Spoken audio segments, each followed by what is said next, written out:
અમદાવાદના મણિનગર વિસ્તારની સ્કૂલમાં નયન સંતાણી નામના ધોરણ 10ના વિદ્યાર્થીની ધોરણ 8માં ભણતા એના જુનિયર વિદ્યાર્થી દ્વારા જે પ્રમાણે સ્ટેબિંગ કરીને હત્યા કરવામાં આવી એ આખા ગુજરાત અને દેશ માટે બહુ ચિંતાનો વિષય છે।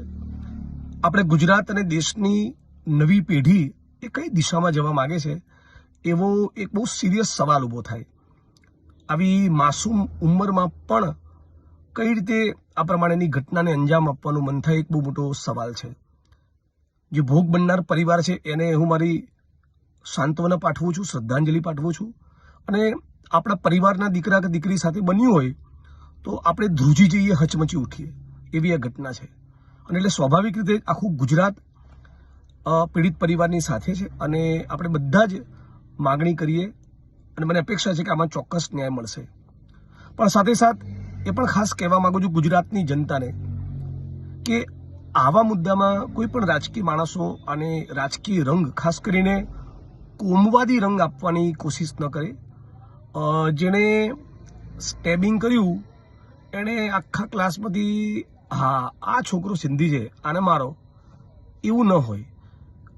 કોઈ વિદ્યાર્થી બીજા વિદ્યાર્થી સાથે લડે તો વિદ્યાર્થીઓની કુમળા મનમાં કોઈ જાતિ અને ધર્મ એવું બધું ખાસ કંઈ હોતું નથી, આપણે બધા જાણીએ છીએ। એ બધા રાજકારણીઓના ખેલ હોય છે।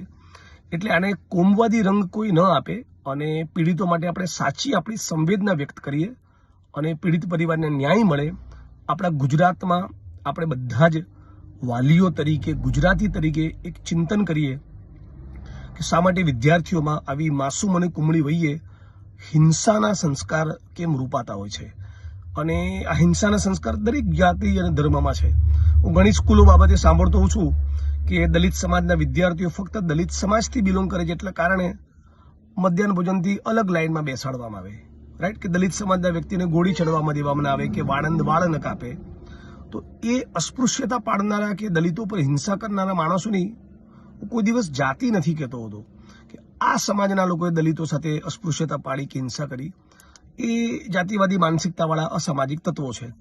એટલે આ જે કૃત્ય બન્યું એ બહુ જ દુઃખદ, બહુ જ શર્મનાક, બહુ જ ચિંતાજનક છે। અને ફરી એકવાર પીડિત પરિવારોને મારી શ્રદ્ધાંજલિ તો પાઠવું છું, પણ ગુજરાતની જનતાને અપીલ કરું છું કે આવી બાબતમાં અને કોઈ પણ રીતે કોમવાદી રંગ ન મળવો જોઈએ। આપણે બધા ગુજરાતી છે અને ગુજરાતી તરીકે એક રહેવું જોઈએ। અને દરેક વિદ્યાર્થી એ આપણા માટે ફક્ત વિદ્યાર્થી છે, એ આપણા માટે પટેલ કે રબારી કે દલિત કે મુસ્લિમ કે હિન્દુ વિદ્યાર્થી છે। અને વિદ્યાર્થીઓની અંદર આવું